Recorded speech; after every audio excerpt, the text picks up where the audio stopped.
नमस्कार। Super India news में आपका स्वागत है। मैं हूं राजेश आर्य। आइए देखते हैं आज का विशेष समाचार। संस्कारहीनता के घातक दुष्परिणाम। अश्लील सामग्री देखने के बाद कैसे विकृत विचार उठते हैं, यह कहने की आवश्यकता नहीं। दुष्कर्म की घटनाएं इस विकृति का भी परिणाम होती हैं। अगर किसी समस्या की गहराई में न उतरा जाए तो वह समस्या फिर उभर कर आती है। 2012 के निर्भया कांड के बाद पूरे देश में हंगामा मचा। सरकार ने जस्टिस वर्मा के नेतृत्व में एक समिति गठित की। समिति ने कानून में बदलाव के अच्छे सुझाव दिए। इन सुझावों पर अमल भी हुआ, लेकिन लगता है कि 12 वर्ष बाद भी समस्या जस की तस बनी हुई है। महिलाओं पर होने वाले अपराध रुकने का नाम नहीं ले रहे। नेशनल क्राइम रिकॉर्ड ब्यूरो के अनुसार 2020 में महिला संबंधी 3,71,503 अपराध पंजीकृत हुए। 2021 में यह संख्या बढ़कर 4,28,278 हो गई और 2022 में 4,45,256 हो गई। यानी 2022 में महिला संबंधी अपराधों में 2021 की अपेक्षा 4% की बढ़ोतरी हुई। किसी समाज का मध्य वर्ग उसकी शक्ति होता है। इसी वर्ग से अधिकांश समाज सुधारक और क्रांतिकारी निकलते हैं। स्वतंत्रता संग्राम में भी इसी मध्य वर्ग ने अहम भूमिका निभाई थी। दुर्भाग्य से आज यह वर्ग आंतरिक कलह, शान शौकत और भोग विलास में लिप्त है। बच्चों को महंगे स्कूल में भेजकर माता पिता समझते हैं कि उनकी जिम्मेदारी पूरी हो गई। लोगों का यही लक्ष्य है कि पैसा कमाओ और जीवन का आनंद लो। बच्चों को मोबाइल और लैपटॉप दे दो, वे खुश रहेंगे। मोबाइल लैपटॉप में वे कितना समय लगा रहे हैं, क्या कर रहे हैं, इसकी किसी को कोई चिंता नहीं। इसका नतीजा यह है कि मूल्यों से विहीन पीढ़ियां विकसित हो रही हैं। पढ़ाई की बात करें तो अध्यापकों का ही स्तर इतना निम्न है कि बच्चों को क्या दोष दिया जाए। नेशनल सैंपल सर्वे ऑर्गेनाइजेशन के अनुसार 1/3 अध्यापक ऐसे हैं जिनमें पढ़ने की अपेक्षित योग्यता नहीं है। यानी ये भी कह सकते हैं कि पढ़ाने की अपेक्षित योग्यता नहीं है। उन्हें पढ़ाने के आधुनिक तकनीक का भी कोई ज्ञान नहीं।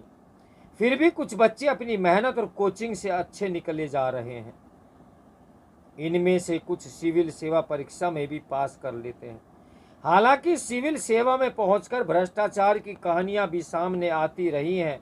ऐसे ही उदाहरण है कि सिविल सेवा में तो टॉप किया, परंतु सचिव, मुख्य सचिव बनने के बाद वहां से सस्पेंड हो गए। बहुत से स्कूल तो फैक्ट्री की तरह चलते हैं। स्कूल में खेलने का कोई मैदान ही नहीं। बच्चों को केवल रटाने और किताबी कीड़ा बनाने पर जोर है। बच्चे अच्छे नंबर से पास होने चाहिए, केवल यही लक्ष्य होता है। उनके व्यक्तित्व का विकास हुआ या नहीं, उन्हें समाज और देश सेवा की प्रेरणा मिली या नहीं, इन सब से कोई मतलब नहीं। श्री अरविंद ने हमें बहुत पहले चेतावनी दी थी कि आज की शिक्षा व्यवस्था ऐसे विद्यार्थी तैयार कर रही है जिनमें उस सोच और शक्ति का अभाव है जिससे एक देश महान बनता है। और इसका मुख्य कारण है स्कूल और विश्वविद्यालय में हमें अपने देश के आध्यात्मिक और बौद्धिक ज्ञान के बारे में कुछ नहीं पढ़ाया जाता। एक तरफ बच्चों को संस्कार नहीं दिए जाते और जीवन में मूल्यों का महत्व नहीं समझाया जाता। दूसरी तरफ उन्हें पाश्चात्य सभ्यता का एक घिनौना और विभत्स स्वरूप रोज देखने को मिलता है।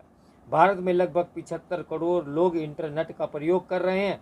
ये देश की कुल आबादी का लगभग 52% है। इस मामले में भारत दुनिया में चीन के दूसरे नंबर पर है।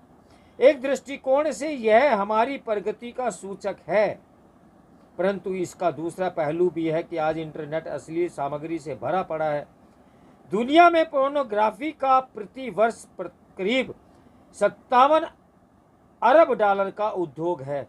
गूगल के अनुसार अश्लील सामग्री देखने वाले देशों में शीर्ष पर पाकिस्तान के बाद मिस्र, वियतनाम, ईरान, मोरक्को के बाद छठे स्थान पर भारत है।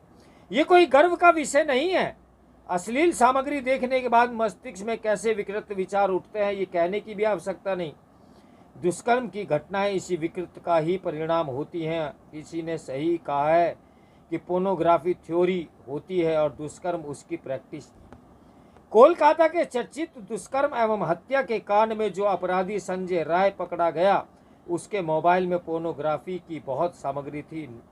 निर्भया कांड के अपराधियों को भी अश्लील सामग्री देखने की लत थी। पोर्नोग्राफी का हमारे युवा वर्ग पर भयंकर असर पड़ रहा है। ओटीटी प्लेटफॉर्म सेंसर से परे हैं। इनमें अश्लीलता का नंगा नाच हो रहा है। सोशल नेटवर्क साइट्स भी बड़ी चालाकी से अश्लील सामग्री परोस रहे हैं। जिन बच्चों के हाथ में स्मार्टफोन हैं वे किसी न किसी समय पोर्नोग्राफी देखते होंगे। दुर्भाग्य से हमारे नेताओं और कुछ हद तक न्यायाधीशों को भी पोर्नोग्राफी के प्रति बड़ा उदार दृष्टिकोण है। उनका कहना है कि हर व्यक्ति को यह स्वतंत्रता होनी चाहिए कि वे क्या देखे और क्या पढ़े। ठीक है, आप स्वतंत्रता दे दीजिए, लेकिन बाद में इसका हल्ला मत मचाइए कि दुष्कर्म की घटनाएं बढ़ रही हैं, महिलाओं पर अत्याचार नहीं रुक रहे हैं, आदि आदि इत्यादि।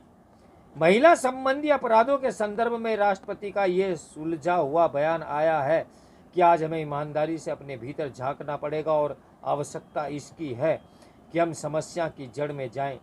उन्होंने इस पर गहरा खेद प्रकट भी किया कि हम गंभीर घटना होने से कुछ दिनों बाद हम उसे भूलने लगते हैं और बाद में जब उसी तरह की घटना फिर होती है तो हम उसका समाधान ढूंढने की कोशिश करते हैं। उन्होंने महिला को भोग की वस्तु के रूप में प्रस्तुत किए जाने की प्रवृत्ति की भी निंदा की। स्वामी विवेकानंद ने कहा था कि किसी देश की प्रगति का सबसे बड़ा मानक यह है कि वहाँ महिलाओं को कितना सम्मान मिलता है। क्या हम अपने समाज की कमजोरी देखने, पहचानने और इसका उपाय ढूंढने के लिए तैयार हैं?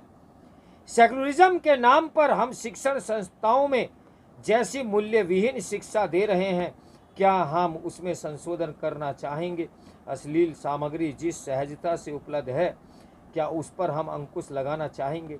अपनी संस्कृति को ध्यान में रखते हुए जब तक हम इन सवालों का सही उत्तर नहीं देंगे, तब तक ये समस्याएं मुँह बाए खड़ी रहेंगी और शायद उनका और कुत्सित रूप हमें भविष्य में देखने को भी मिले।